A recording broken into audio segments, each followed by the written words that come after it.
Aubrey Marcus, welcome to the Satsang podcast, dude. Thanks, brother. Happy to be here, man. How you feeling today? I mean, it's an interesting day for everybody. This is the day after election day. I don't know when this podcast is going to release, but this is a very interesting day. We're kind of hanger here. I know it's I think I've been doing a pretty good job of not kind of giving into the chaos of it all, because I think that's like the easiest thing to do is like, feel flustered and shitty like the rest of the world. And I feel like we can kind of feel that like collective I'm trying not to buy into it, man.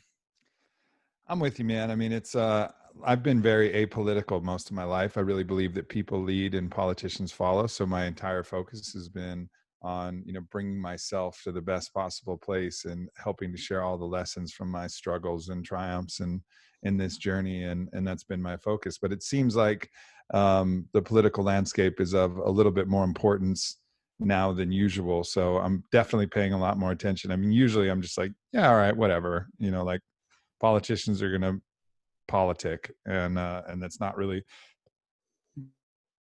going to affect, but it seems like it actually counts a little bit more, counts a little bit more right now. And maybe that's just me buying into the narrative, but it does seem like there's a little bit more at stake here. Yeah, I agree with you. But I think, my big focus has been on trying to use my voice to tell people that none of these, regardless of who wins this election, they're not coming to save you. They're not going to come make your immediate life or circle better. Right. And the thing that freaks me out the most is, I see like, being heavily involved in mixed martial arts. I know you're involved in those communities too. Mm-hmm. Here you have a lot of people that you would consider close friends that are really conservative, and then really close friends that would be considered super liberal, that are really good people. And absolutely. Yeah. And it's really interesting, this narrative on the left. It's that if you are a Trump supporter, that you are racist and this and this and this. And if you're a Biden supporter, then you support rioting and looting. And they're just, each side is kind of buying into being told what other people are like. And it's like, well, have you ever sat down and had lunch with a Trump supporter and talked to them, Right. So that's man, I'm just trying to push for civility and understanding. And it's really weird how divided we are right now. And it's unfortunate because we're all different facets of the same single gem, I mean, and that's really the truth that we all have to see. And maybe we have different ideas about what's best, but the unifying factor is that we all want what's best for everybody, and so if we can just all start with that premise, like, hey, everybody, can we all agree we all want what's best? We just have different ideas about what that best might be. Yeah. Okay, so what's your idea of what that best might be? Okay, what's my idea what that best might be? All right, maybe there's a compromise in between. Unfortunately, I think, one of the things is the two-party system highlights direct opposition and contrast. And I really do believe that as soon as we throw a third, at least a mix, ideally even more, where there's multiple people with platforms and we're listening to all their ideas, then it becomes about real leaders' ideas, and we have real choices. Right now it's just, your side in the war. It's like setting up for civil war, and that's not a place to be in. I mean, the Civil War wouldn't have been the Civil War if there was the North, if there was the South, and then there was the East, and then there was the West. I mean, it might have been an entire clusterfuck, but at least for everybody around, and it would have broke this kind of this very polarized, bifurcated system that we're in. And I think that's really necessary to kind of give these alternate views and say, like, all right, what's everybody thinking? Now, of course, in my example, there was obviously, a clear moral choice. And I think a lot of people think that there's a clear moral choice in this election as well. But just, you have to sit down with people and understand what they really care about. And like, it's going to ultimately boil down to very human and typically very compassionate things. Yeah, I've always had this idea that it would be funny, a funny social experiment to travel to like very polarized places, right? Like inner city Detroit and then like rural Alabama with a whiteboard and say, write down the 3 most important things to you in your life. And I guarantee you that 2 out of the 3 for everyone would be the same, right? You'd have like family, right, spirituality, safety, food, shelter. It's like, oh, okay, cool. So we're actually all on the exact same fucking page, you know? Yeah. And everything else is just smoke and mirrors. Yeah, 100%. Well, dude, I've listened to your podcast for a long time when we're touring. You know, there's like 3 podcasts that are always on rotation and yours is one of them, but I really don't know that much about you. So, tell me a little bit about like just where you grew up and how that led into you having the life that you have now, and how you got into On It, and just tell me a little bit about your story of just like where you grew up, how you grew up, and how that led to you starting one of the coolest companies ever. Thank you, man. I was always an athlete. You know, I mean, my family, my mom was she was a former pro tennis player, went to the semifinals of Wimbledon.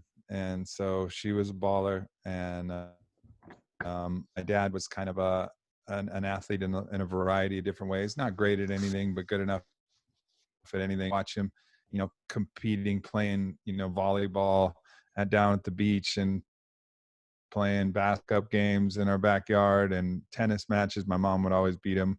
But, you know, watching him ping pong, everything. So it kind of instilled this desire really compete in all of these sports and be be the best version of myself possible.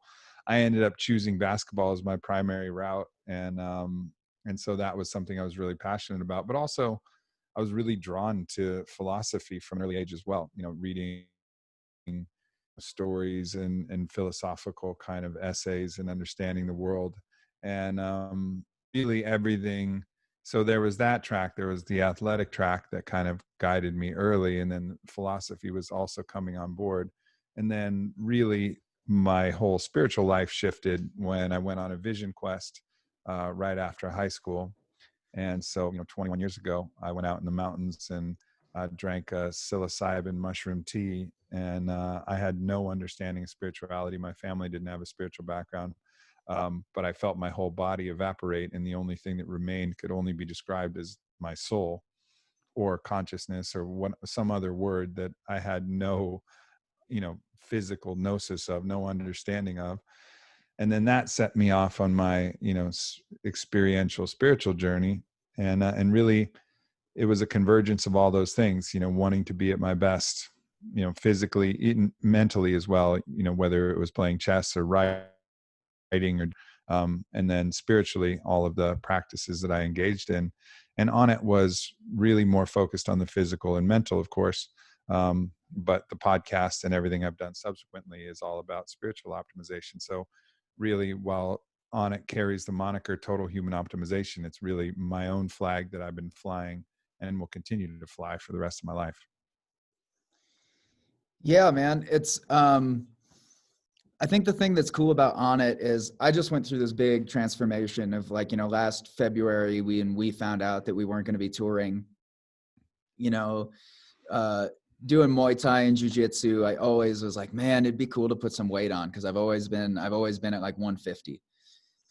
And then when I found out we weren't touring, I was like, okay, well, fuck it, man. I'm going to put everything I have into getting big. Like, I'm going to do this, you know, I'm just going to really buckle down. I got up to 183. And I found myself taking like all of these supplements, right? I went to like the standard, you know, the Premier Nutrition spot that has the like, you know, Axe and Sledge and all like the big bodybuilding supplements. And it was about like a month in, I was like, man, I can't imagine that it's good for me to be drinking 3 different beverages that taste like Kool-Aid every day. Mm-hmm. You know, like regardless if there's the nitric oxide booster and all of these things in there, it shouldn't taste like Kool-Aid. You know what I mean? Like, and there shouldn't be 3 different ones, and it shouldn't be neon green.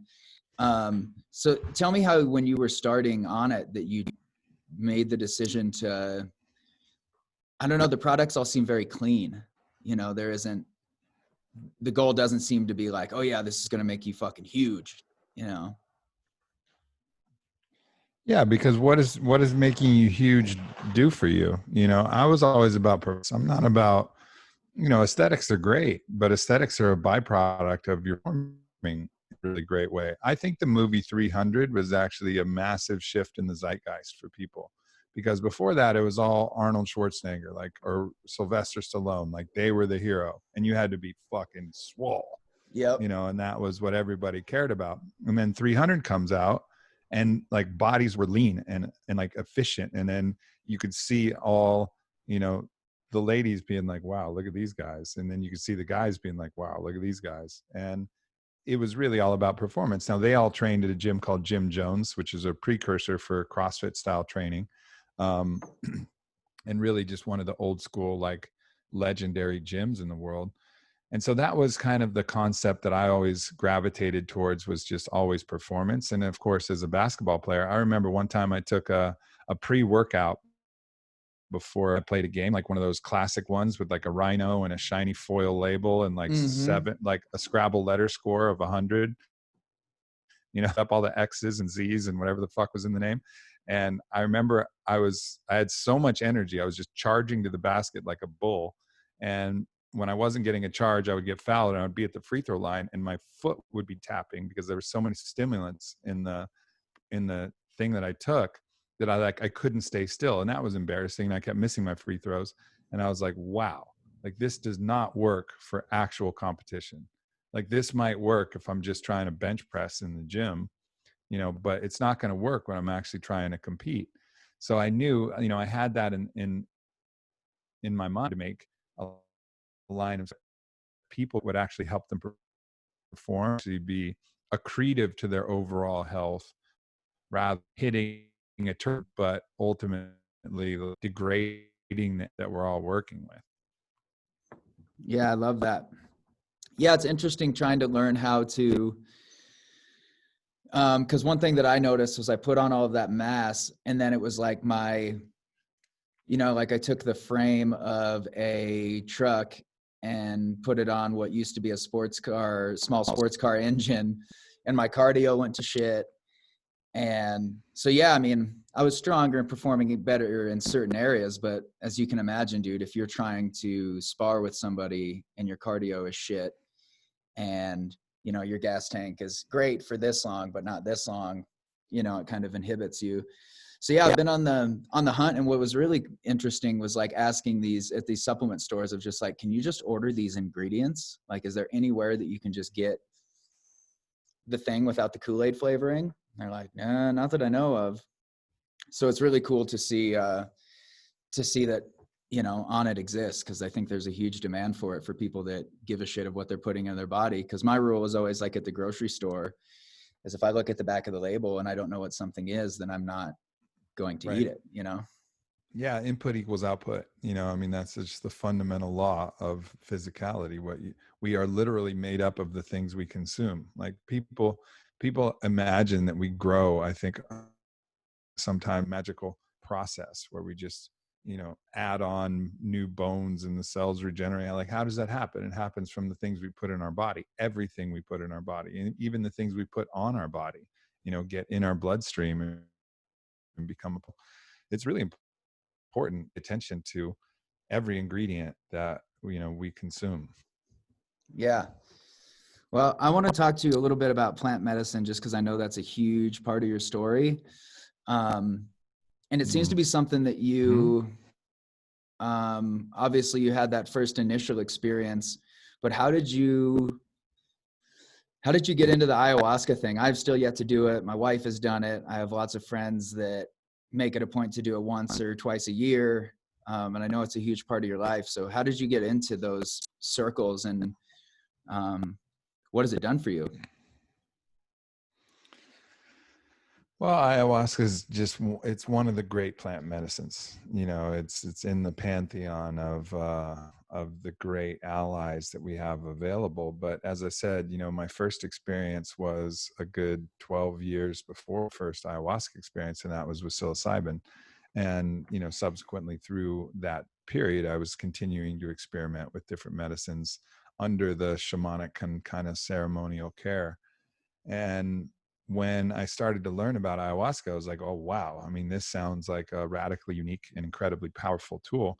I have to experience it. And I'm just incredibly grateful that I did.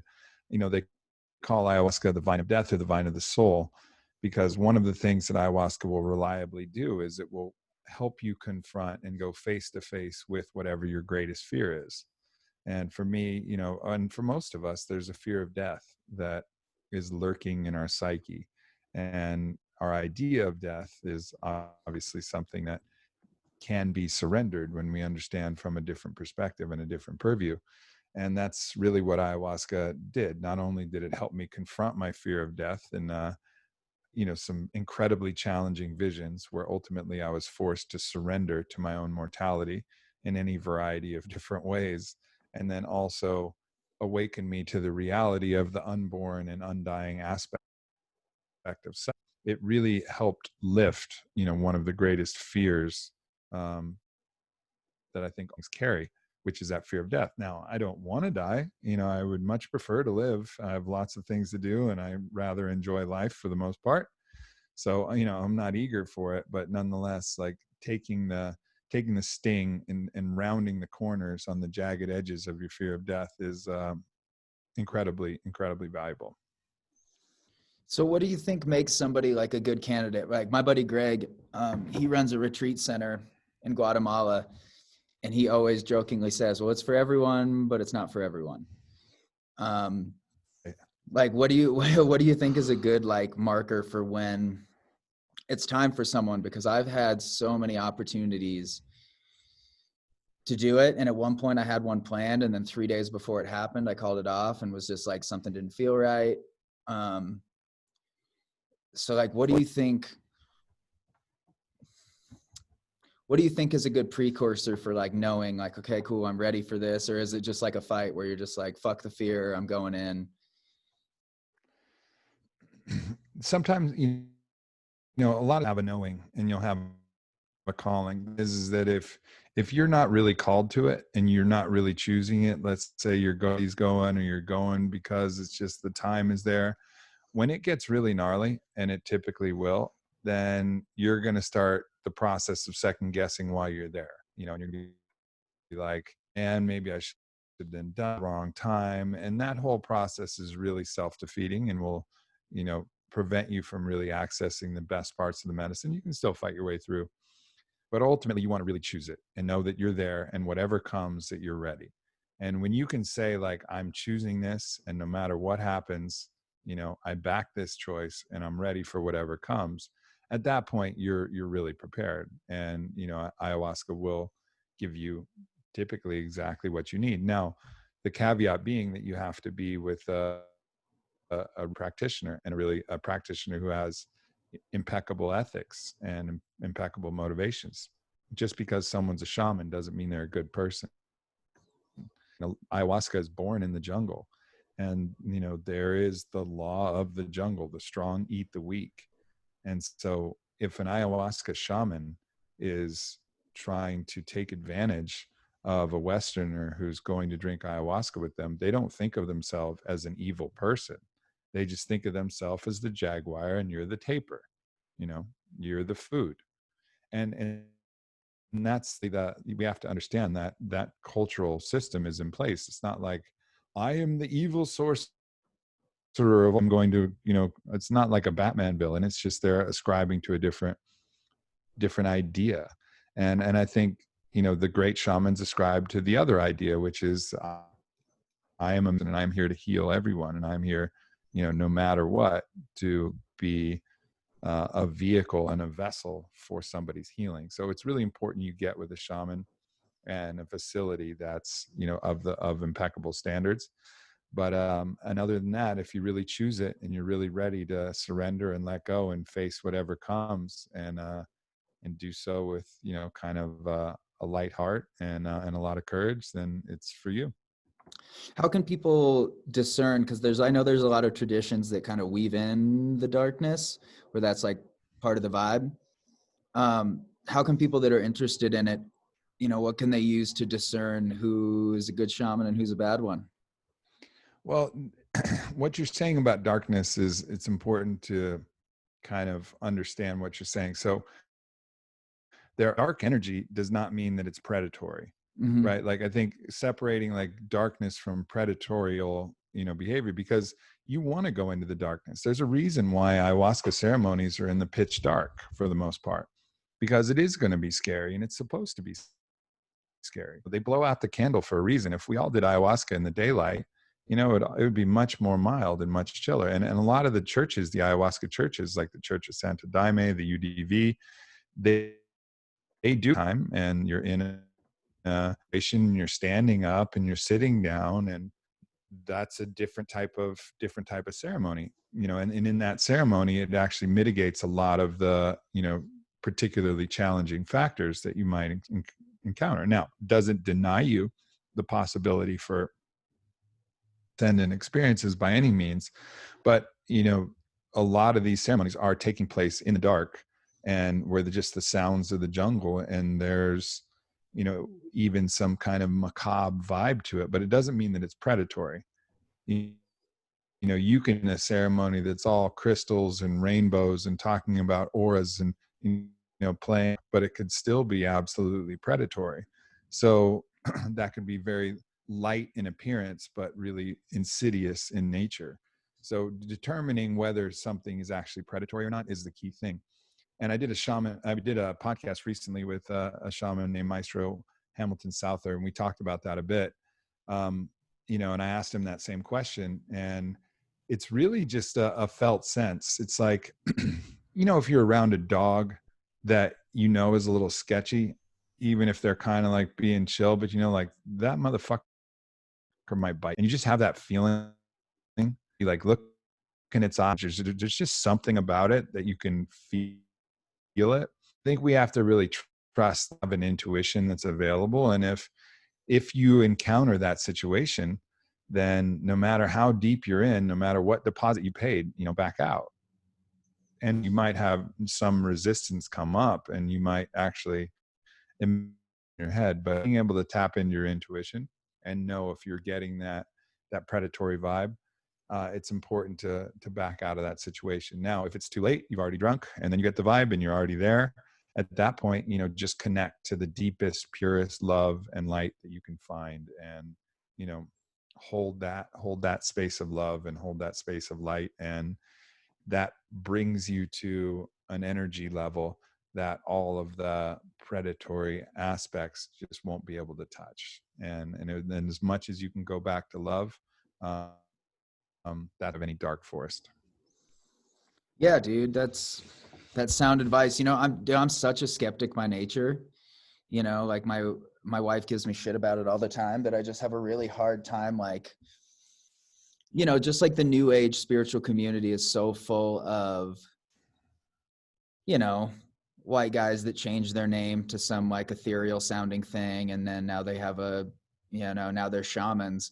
And I'm just like, well, how did that happen, dude? Like, Right. you were like a fucking PA major earlier this year, and now you're a shaman.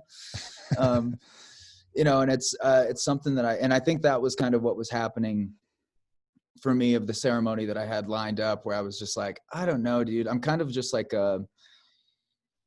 for me, I'd always been intrigued by Hindu philosophy. So I went to Nepal. Like, I wanted to see it with my eyes and go see bodies cremated and go to Pashuputanan, like see the whole thing. So I think the route for me has to be full on, like in the jungle, like being like, no, this guy doesn't speak English, we're good. You'll feel it, man. I mean, like when you get around like one of those real, indigenous wizards, like, Maestro Alberto is a great example of that. Maestro Alberto Davila, he's the most, kind of one of the most potent. I've been with some amazing shamans, but he's one of the most potent shamans I've been. You baseball could be, kind of laughing and doing his, kind of keeping to himself. But one of the things I always say is you can tell a spiritual master by the sound of their laughter. Like so many people you talk about, these of shamans in quotes that have, changed their name and are wearing all the power amulets and whatever, and trying to play the role of shaman, they're, dangerous to be with, not because of predatorial nature, more likely that they're dangerous just because they're going to be inept. They're not going to Yep. be able to hold the energy of the container. So you have to really look out for that. And there's really, laughter in there because they know they're faking it, and when you're putting on a spiritual role, that's different than someone like Maestro Alberto, who's in a beat up t-shirt cap, and he's out there, but then when it comes time for ceremony, he puts on his, he puts on gear, just directly communing with the ancestral spirits in a way that just blows your mind.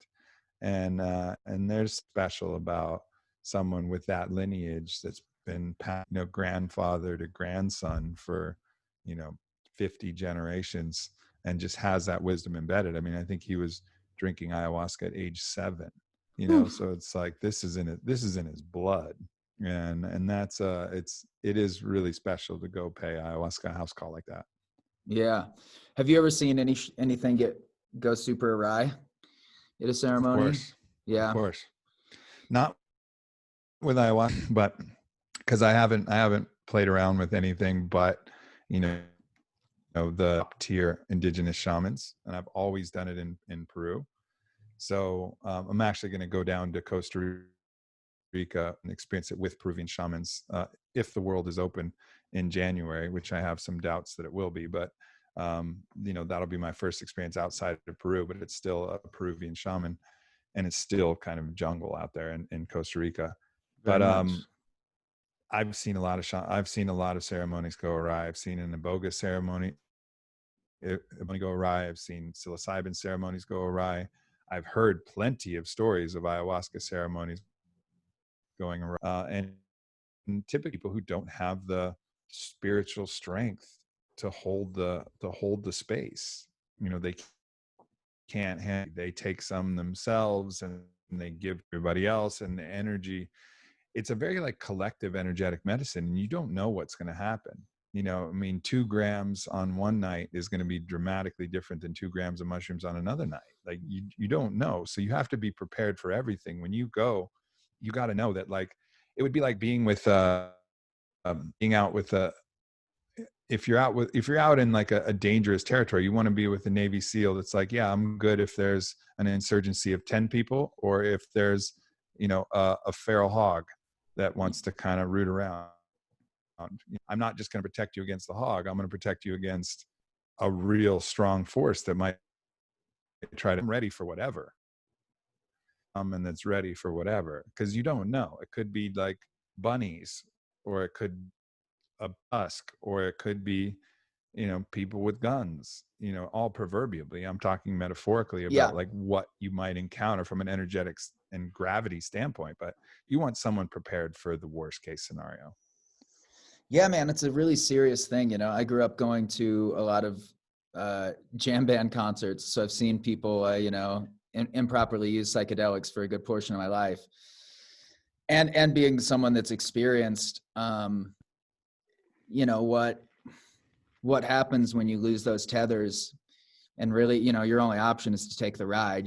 There's no like eject button. And that's that's a real fucking scary place to be. I struggled with alcoholism for a really long time. It's very inherent in my family's history. And I did the Western approach. I went to treatment, and it worked for a little while. And then, when I would go to AA meetings, it was a lot of people just sitting around talking about how shitty their lives used to be.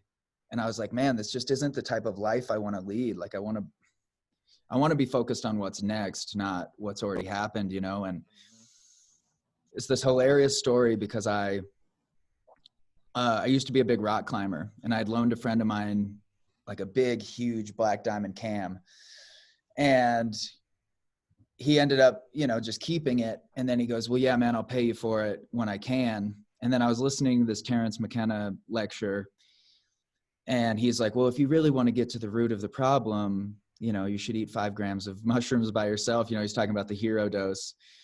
And as I'm listening to that, my friend texts me and he goes, hey man, a friend of mine just gave me an ounce of mushrooms. Could I just give you a handful of mushrooms in exchange for this piece of climbing gear?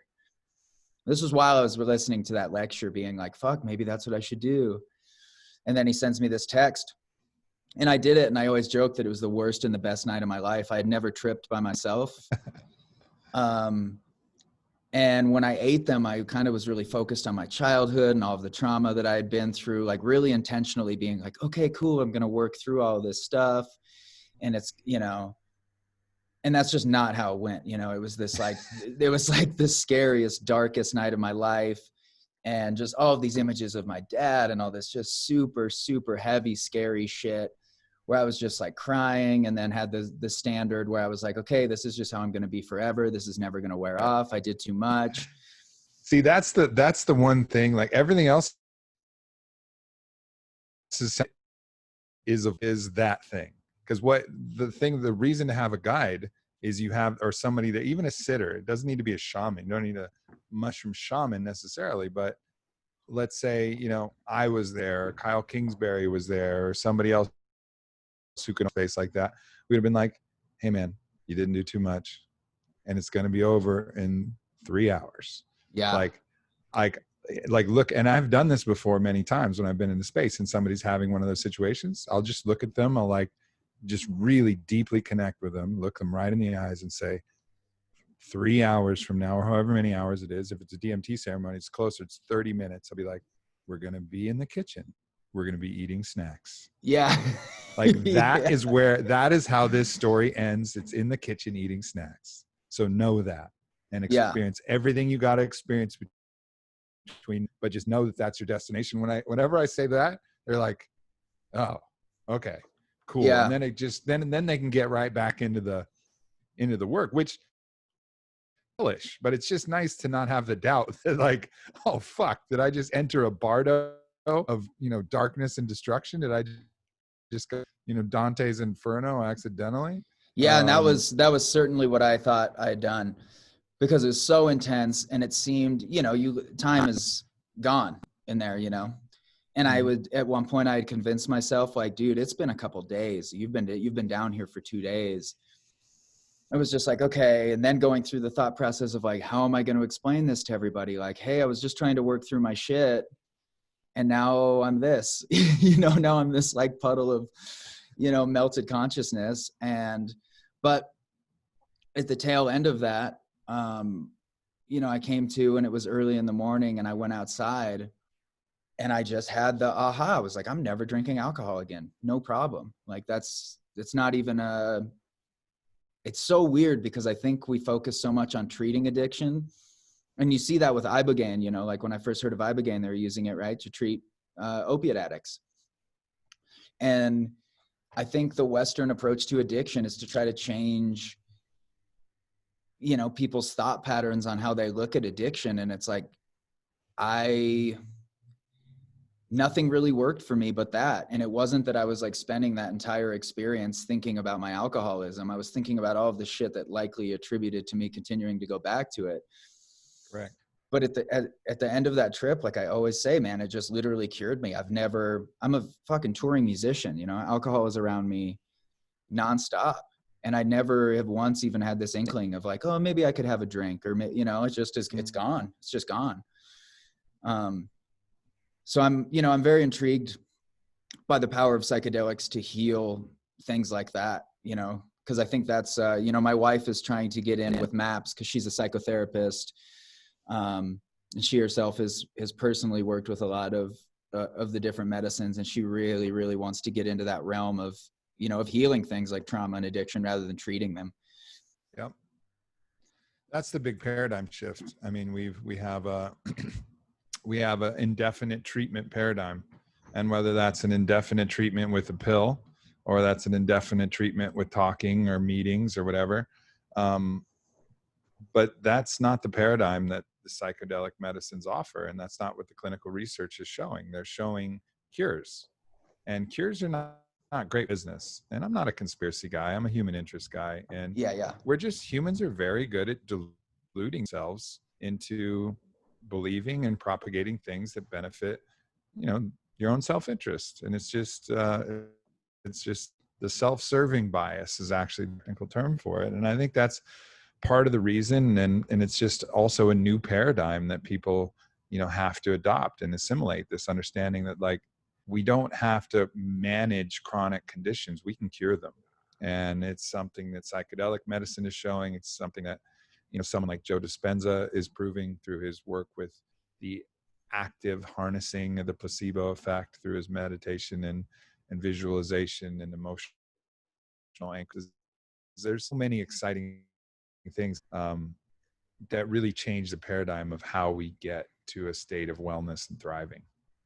Yeah, talking about the placebo thing, it's really interesting. There's a band called Wookiefoot, and that was through that band was how I met Nako and Trevor, and how I kind of like, became a member of this like extended community of artists.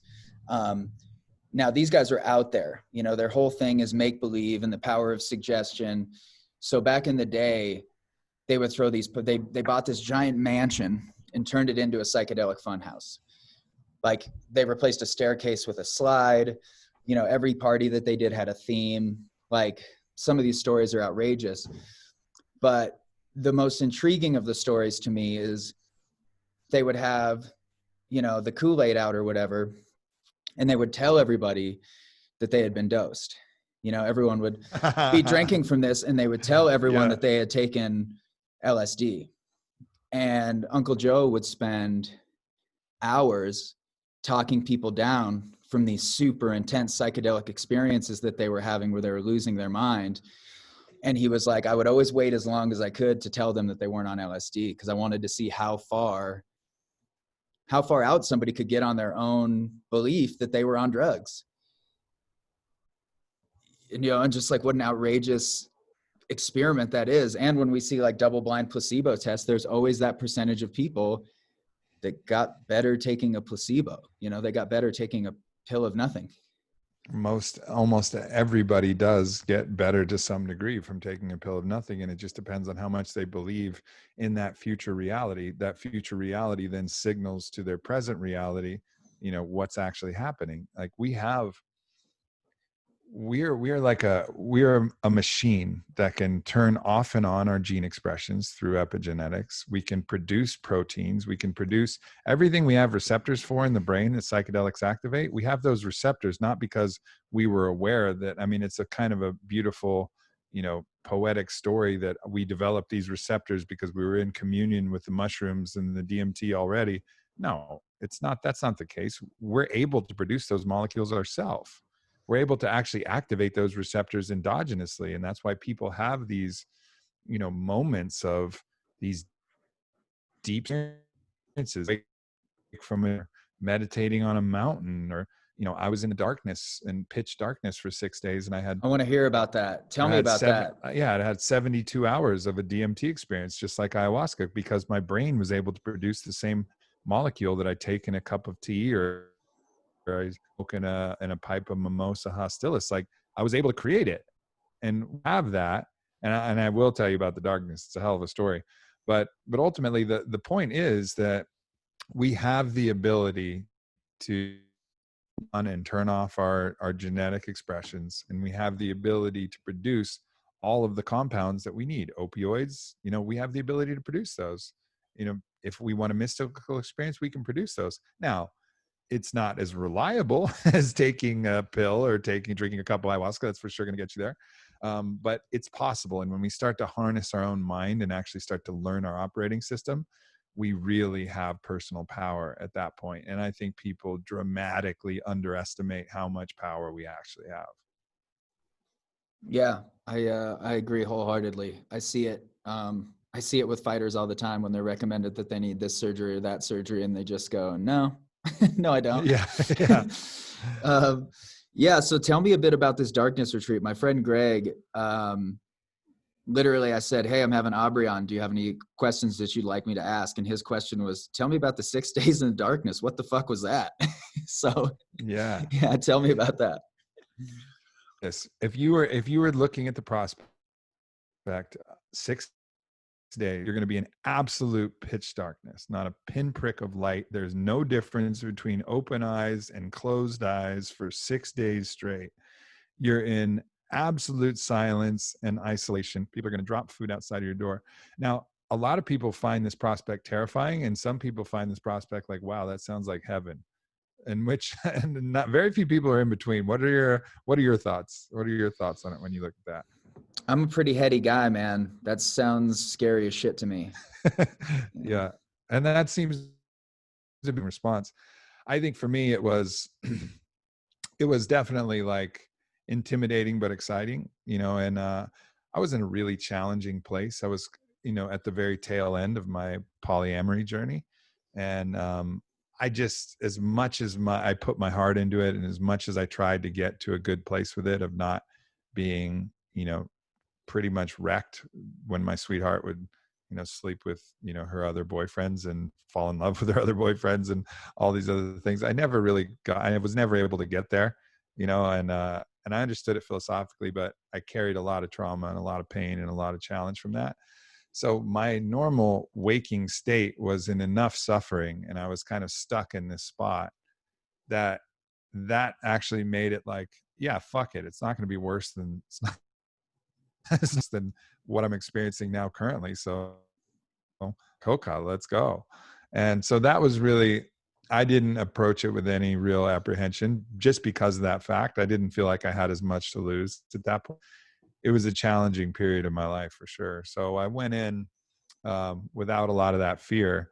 Uh, but I also, in some ways, underestimated how deep the process would go.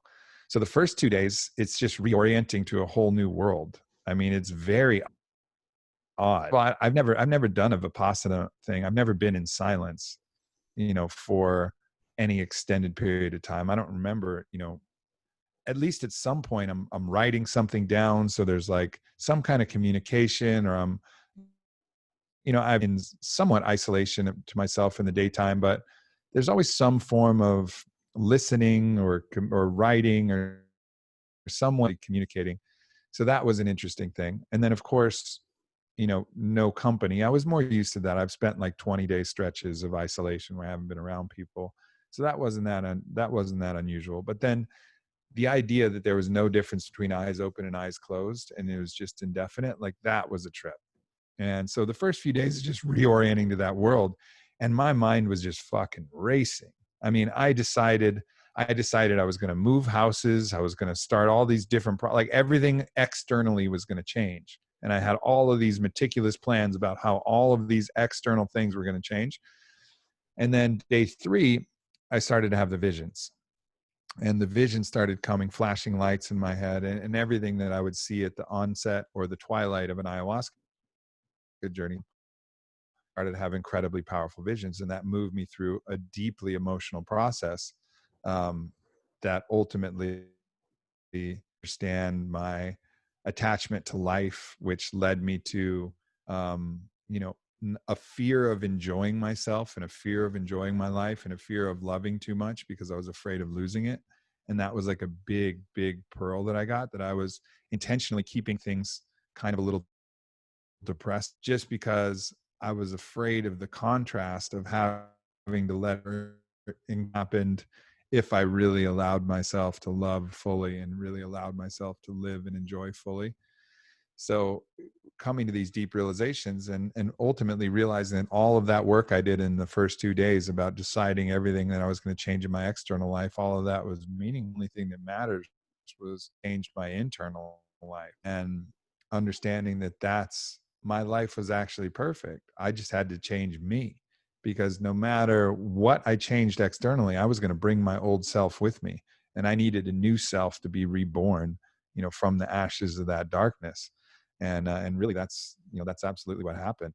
And I mean, I experienced visions, all the emotions, all of the tears, all of the rage, all of the things, all in my own little black cave, which was actually a very comfortable room. It looked like a Airbnb when the lights were on, like a little bed and breakfast room or something like that.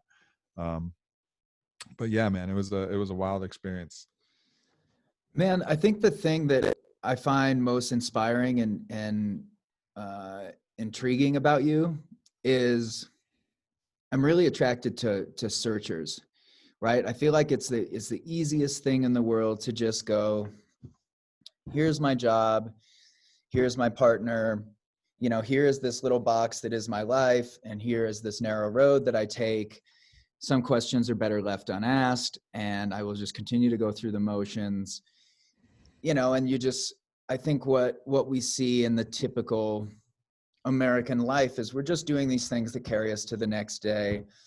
And then you open your eyes and you're 50 and you're like, oh shit, you know, or, you know, and then those midlife crises happen because people go, well, wait, what the fuck? I was just in college and now I have this house and this wife and this car. Like, what does this all mean? And I think how those things are prevented is by turning over all of the stones. And I think the reason that you're such an important public figure, man, is not just because you're doing this self-work, but because you're so open and honest.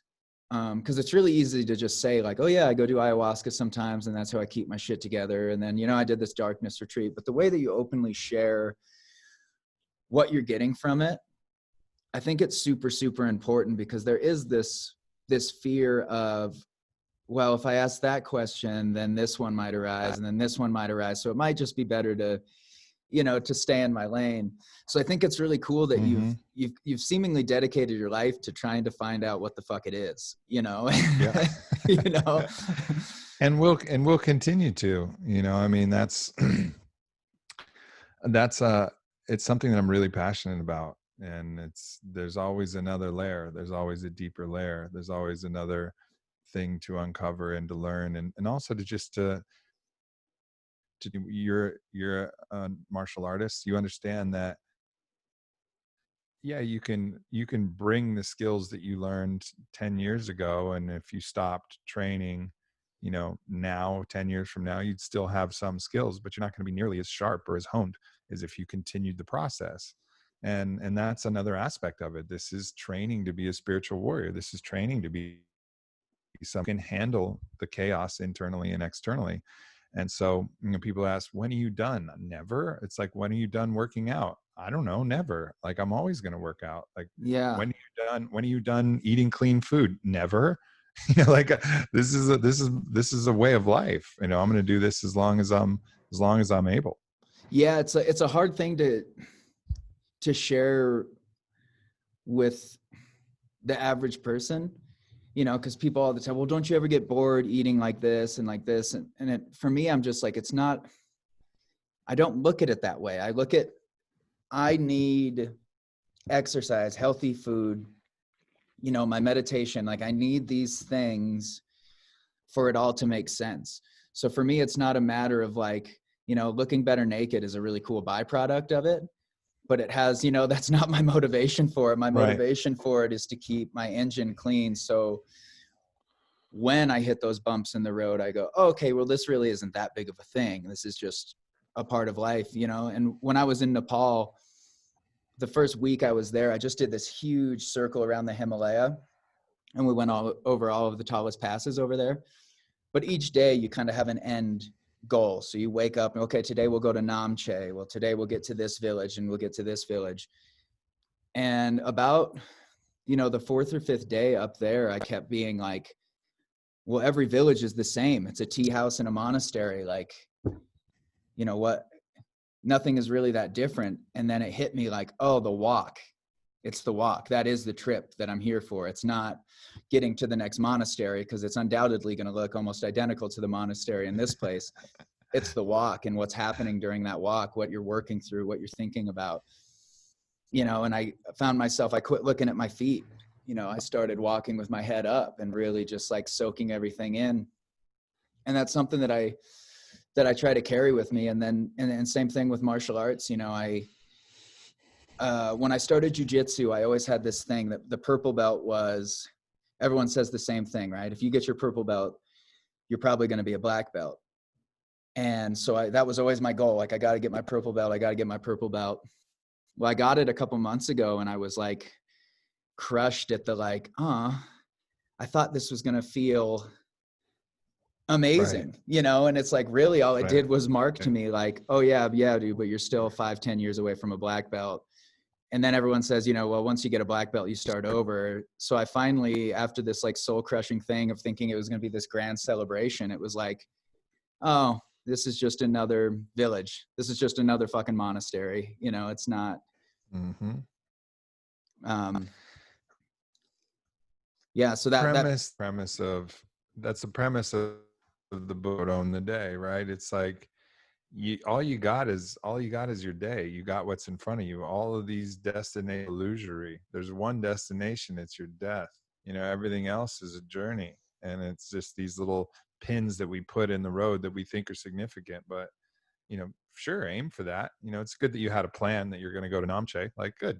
It's good that you're going to Namche, but it doesn't matter when you get to Namche. It matters like how you. Yeah, absolutely. Dude, I really want to pick your brain on your experience with polyamory, because it's something, I'm a serial monogamist, and I have had a few different friends try out the polyamory thing.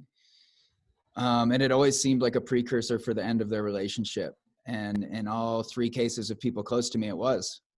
And, it was interesting. My friend Phil, when he was doing it, he would tell me all the time, like, yeah, she's going to see one of her other boyfriends, man. And I'm just like super fucked up about it. And this is how I'm feeling about it, but that's just my shit. This is the societal programming that I've been fed. And in my head, I was always like, or maybe you're really attached to this person and you want to share your life with this person, and it's hurting you that she, wants to go seek this outside of you. So the feelings that you're feeling are natural, and that it's actually your heart. It's not, this societal conditioning that you've been taught, but this is actually your heart telling you, like, no, this isn't right for me. So tell me a little bit about your experience and what that was like going through that, and what you learned from it. I mean, that's that's a lot to express, but let me go off what you said and kind of how that contrasts a little bit with what my understanding is, because I actually do believe that there is a place that you can get to where you can transcend the jealousy and operate from a place of pure compersion, where you are just so the word compassion etymology is to be with someone in their suffering. And that's where you actually identify and drop into their experience, which is typically negative. You don't have compassion for just won the championship, right? Yep. But you can have compersion. I remember when I would watch TJ Dillashaw, when he beat Henan Barao, he was a good friend at that time. And man, I was so unbelievably happy. And when I was also friends with Cody Garbrandt, Cody No Love, when he beat Dominic Cruz, it was the same thing. It was like the happiest moment when Bodie Miller won the gold medal, and when he won at Beaver Creek. Like, there's experiences where I was with my friends and there's no fucking way they were happier than me, because like a human being couldn't be more happy. They were maybe as happy, but like, I was like, I can't even describe to you how good that felt. And that's compersion. That's to really be with someone in their pleasure and in their happiness.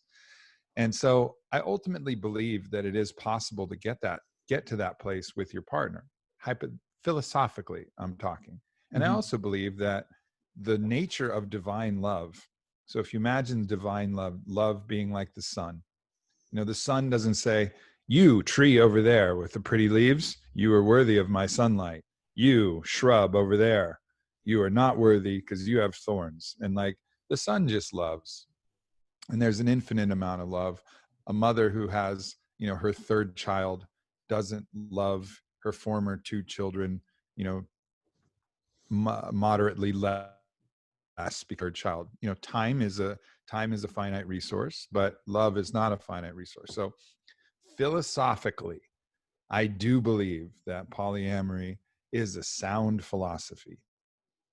Now, that said, going into it, I said, all right, this philosophy makes, I, as a philosopher and as someone who's willing to go into the deepest, darkest cave in my own, I can point and I can make it. And with 6 years of me doing my absolute damn best, I couldn't.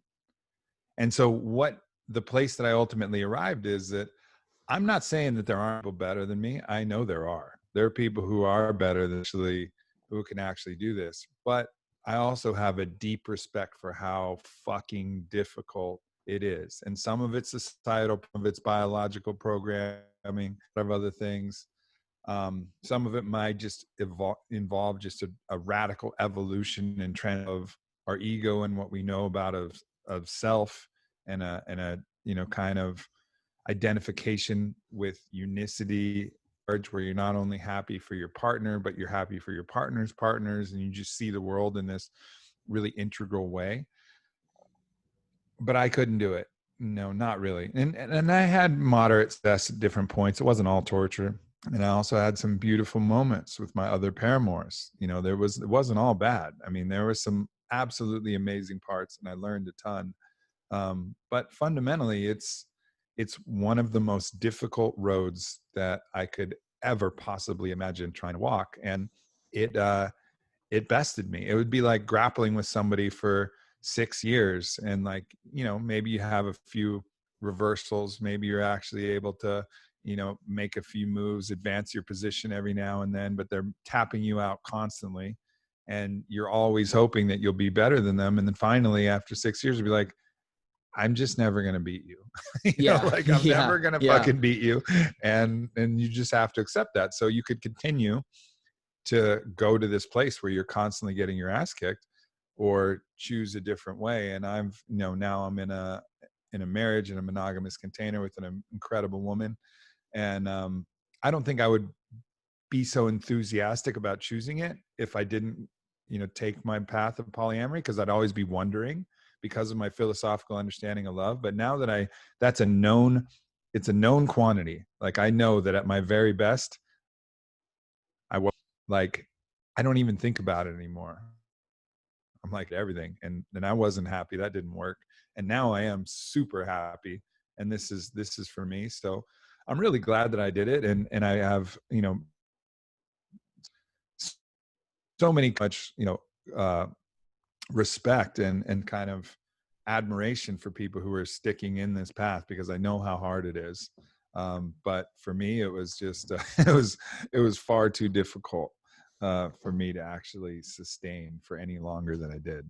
Well, good for you for acknowledging that and keeping it real with yourself, rather than I've seen a lot of people that just continue to lie to themselves and go, no, this is just my shit. It's my shit, rather than just being like, no, this really isn't making me happy. This is actually really making me sad, So Good for you for, being honest with yourself and stepping away from it. I just think there's something really inherently beautiful about picking a person and saying, okay, well, in this wide sea of endless possibilities, right, of billions of people on the planet, I'm picking you. I could do life with anyone, you could do life with anyone, but I want to do life with you as a unit. I think there's something really powerful and sacred about that approach. And the fact that you got to experience the polyamory thing, and like you said, rather than being like having that thing in the back of your head of like, oh, would that work? To know it's not for you, that's a powerful thing. I think that, will serve your relationship in a huge way. Yeah, no doubt. And, I've seen a lot of people around me, try it out as well, and learn and figure out what works. And I think it's, this is a show, not tell game. It's really hard to listen to somebody and be like, oh, well, now that you told me, try it for myself. Some people will do that. Some people can. You don't seem like that either. Where somebody, hey man, don't do that. It's not going to work for you. You're like, all right, maybe. Let me try it out. I'll see if I agree with you. Yeah, I gotta taste it. I gotta taste it to know. Yeah, exactly. So like I said before, man, you're really open and honest. And, something I struggle with sometimes is I'm also that way. I'm an external processor. All the boys, whenever they're in the van with me, they always joke, I do all the driving. They always joke that I hold court, because I'll be thinking in my own head. And then I'm like, okay, I need some outside input on this. So I overshare a lot, but it's kind of how I process the world. Sometimes I need to know, am I crazy for thinking this, And you seem to be similar in that, where you're an outside processor. Do you ever feel like you've overshared, or it's too much, or how have you kind of created a boundary between what to share, what not to share? Or are you just like, no, man, let's lay it out on the table and sift through it? I mean, that's laying it out there on the table. And, you know, I will. So I mean, there are certain circumstances where I've definitely warned people out, particularly during the polyamory journey, because I was just stuck. And when you're stuck, you're in like a loop, and you keep going over the same shit over and over again because the solution is elusive or so difficult that you can't figure it out. And certainly my partner, you know, I so much love and gratitude to Whitney for being my partner during this time. But, you know, it was a tough situation because she didn't like to talk through things to the extent that I did. I needed to talk through until it was completely done. So, Yeah. you know, I would drag her in on conversations that would last a day or 2 days, and she'd be like, fuck, like, I just don't want to talk. And it's not that the communication was unhealthy. It was just so much that she started to get an aversion, like, oh, fuck, if we start talking, we might not stop talking. And then certainly, like, you know, I had people fuck with me on my podcast, you know, and different things, like, thank God you're not talking about polyamory anymore. Jesus, like, I've had enough of that. So I just got to talk about what's on my mind. And certainly, you know, my dear friends like Eric Godsey and Kyle Kingsbury, you know, lots of time chatting and walking around the island, you know, dear friend Caitlin Howe and all of like the people really close to me. You know, they had to be there. And a lot of times it's quick, you know, a lot of times I just need to like share it and then like get to the understanding. And once I get to the understanding, then that's it. And then we can move on. But if the understanding is elusive and the solution and the action that I need to take is unclear, I can definitely talk a little too much. Yeah, me too, dude. I spin out. I finally last year, I just got a therapist and was just like, all right, I'll just pay someone. That's fine. You know, like, I'll just pay someone to listen to me go off for an hour at a time, you know? Yeah, it's such a funny thing, man. You know, that's been a huge thing for me. And it's cool seeing it like become not a taboo. Once I started openly sharing with people that I go to therapy, it was crazy how many of my adult male friends were like, oh yeah, you know, I got a therapist too. Who do you see? You know, It's really cool to see, you know, everyone's so focused on the divisiveness of politics and, you know, a lot of the negative, cause that's just what sells, right? Like, you don't want to have a news channel where it's like dudes everywhere going to therapy. It's like, you know, that's not a story. Right. And what I really see, and you've kind of been at the head of the spear of this movement, I feel like, is, yeah, just like on it says, of human optimization. I feel like we're seeing this huge rise of dudes that are saying, okay, it's okay that I like to fight, but I should also meditate, right? Like, I think of the samurai all of the time, right? To learn the sword, you had to pick painting or poetry, and you had to always be having this balance of the arts, you know? And it's really inspiring to see people, particularly men, because it always was such a taboo thing of exploring this different side of them and being like, okay, cool, dude, I can be a savage in the gym, but I can also, you know, explore my spirituality. I can explore my sexuality. I can like, and just turning these stones over, man. So like I said before, man, I think that's why what you're doing is so important, man. And I really applaud you for being so open and sharing everything that you share. Cause I think you're helping a lot of people get comfortable with being uncomfortable, and you just have like a softer side too. Cause there's the Jockos and the Tim Kennedys, and I love them to death. You know, I had Tim on the podcast and I just was like, you might be one of my favorite human beings that I've ever met. But no doubt, man. You know, but it's cool to see dudes that aren't like, I'm a Green Beret and a Ranger and a sniper and, you know, shoot hogs from a helicopter, you know, and it's like, it's cool to see like a softer, more philosophical version of that man, you know? No doubt. So, and it's cool when I get to hang with Tim as well, because we each, you know, some of the things that would absolutely have me shitting my pants, he does on a regular basis, and things that would have him shitting it, I do on a regular basis. You know, like the darkness retreat would not be a comfortable place for Tim. No, you know, he knows that shit, but he could go deep in enemy territory with a fucking knife and a gun like Rambo, and he'd be like laughing. I feel pretty good here. And I'd be like, where are we? What the fuck? Yeah. You know, so it's just different. But in that way, we can both look at each other and kind of nod and be like, yeah, this is my brother who's, attacking and tackling the world and the world of challenges way. That there's a kind of mutual respect that develops when anybody's pushed against resistance externally or internally. So it's Yeah, nice to be a man. part of that brotherhood. And yeah, man, it's something that I think is really, really important, because there's this feedback loop in culture that tells us uncomfortability is bad, and that's not where you want to be. You want it to be nice and easy. And from what I've seen in my life, whether it's through exercise or jujitsu or Muay Thai or therapy, or psychedelics, it's like, man, the breakthroughs that come from that shitting your pants place are irreplaceable. Like, you're never going to remember the day that you sat on the couch, and fucking binged watch Netflix. But you might remember the time that you went and worked out with that dude and almost died and made it through. We're like, holy shit, Right. How did Every day in the cold plunge is, every day in the cold plunge is one of those opportunities too. I mean, you look at the cold, it's going to hurt. Not only are you going to get the physiological adaptations to that hormetic stressor, you're going to get the mental understanding that I am the person that will walk in that cold. And it's not only that I will, it's how I do it. And am I going to gasp, and am I going to make all of this a big deal and it hurts so bad? Or am I just going to slip in there like a fucking gangster, breathe as much as I need to, and know that I'm the one that can do that? And I think that's really important to know about yourself. And I also have to let you know, I gotta run here pretty soon. So maybe like one last question, and we'll wrap this thing up. I got you. All right. What is the side of Aubrey Marcus that the internet doesn't get to see or hear about? I think or we could frame it like, what's something that most people don't know about you? Yeah.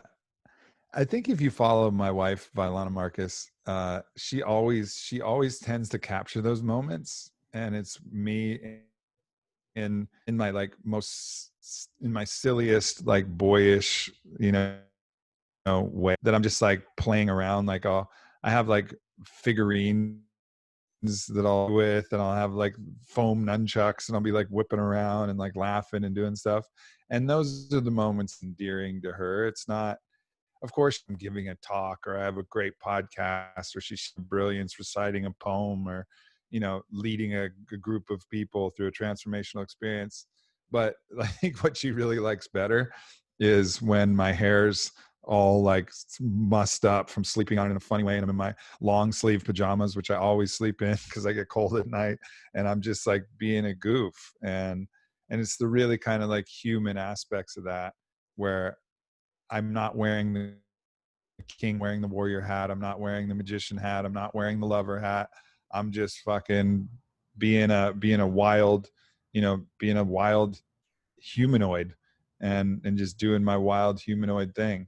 And I think that's really, I'm a guy, but that's the thing, that the moment if I started to capture that myself, it would be weird. Right. Like, it's not that I don't want to share that, but it's like, here I am being cute and funny. Like, I don't, it would just ruin it. It wouldn't be cute or funny, but she kind of captures that. So you'll see that appearing on stories. I also, I've talked about this before, but I'll also always shit with the door open, because I like talking to people as it's going down. It doesn't have to be like a close friend or anything. I'll be like, somebody will be coming over and be like, hey, so like blah, blah, blah.